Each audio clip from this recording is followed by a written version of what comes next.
Hello, Year 10 Science class. Here are your instructions for the genetic counselling task. It's due on the 25th of May, which is a Monday. I've given you a few weeks to do it along with the learning tasks to go with it.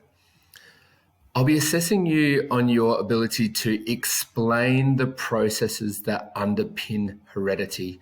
I'll explain what this means in more detail in the rubric, so we'll get there later, and exactly what I'm looking for when I say what are the processes that underpin heredity.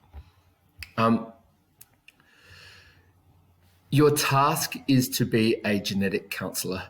Genetic counsellors are really important to help families make decisions about passing on genetic conditions to future generations. And to help families through that. Your patient will be Mr. Drake, and we're going to have a meeting. When I decide how that meeting will take place, I'll let you know. At the moment, that may be a video conference with a few people involved, and I'll be the patient and you'll be my genetic counsellor. You'll come up with the scenario for this, and I'm going to teach you how to do that now. So first of all, you'll need to decide what condition your patient is concerned about. All of these conditions that I have put up here, there's some information on how they are passed down, whether they're recessive or dominant disorders. Please make sure you check that before you start your scenario. You don't want to say in your scenario that it's, let's say, Huntington's disease and the patient, Mr. Drake, is a carrier for Huntington's disease, because that does not exist. There are no carriers for Huntington's disease because it's a dominant disorder. Only carriers in recessive disorders. So please check that before you start. So first, choose a condition. Let's say, for example, you've chosen cystic fibrosis, and you'll say the patient either is affected by cystic fibrosis or is unaffected by cystic fibrosis, or in case of recessive disorders, maybe you'll say that they are carriers of cystic fibrosis or the disorder that you choose. Next, think about the patient's partner. Are they affected, unaffected, or possibly a carrier if it's a recessive disorder? Okay, you'll write this case down here just so you remember it.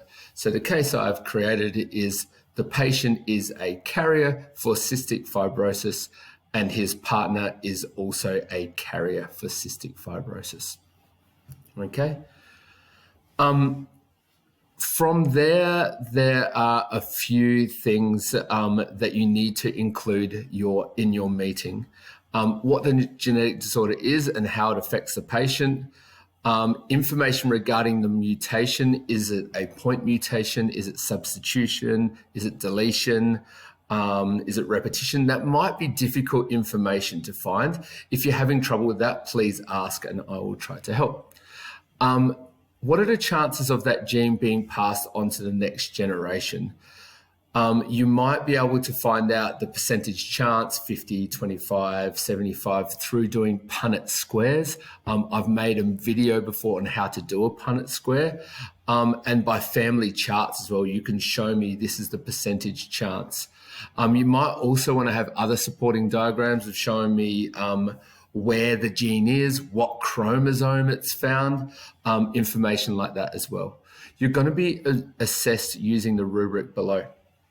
So I'm just going to focus on the A section.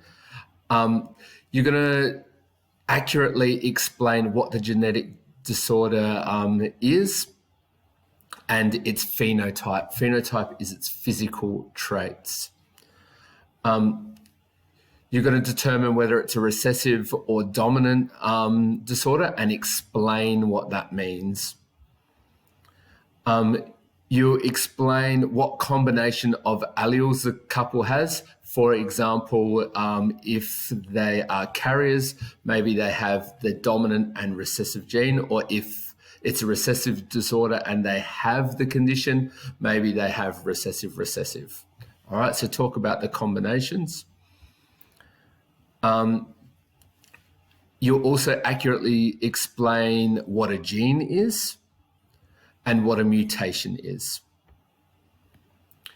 You describe what chromosome the gene that you're talking about is on, where it's located, its specific locus. Maybe an image will help you there. You'll accurately identify the name of the gene and what protein that gene codes for. And you'll explain what the mutation is, and how that mutation has impacted the protein. You'll also include Punnett squares, family charts, images, things like that. And you'll use accurate vocabulary. A lot of stuff in there. Check out the rubric. It's really detailed for this task. It goes step by step what I really want to see in this presentation.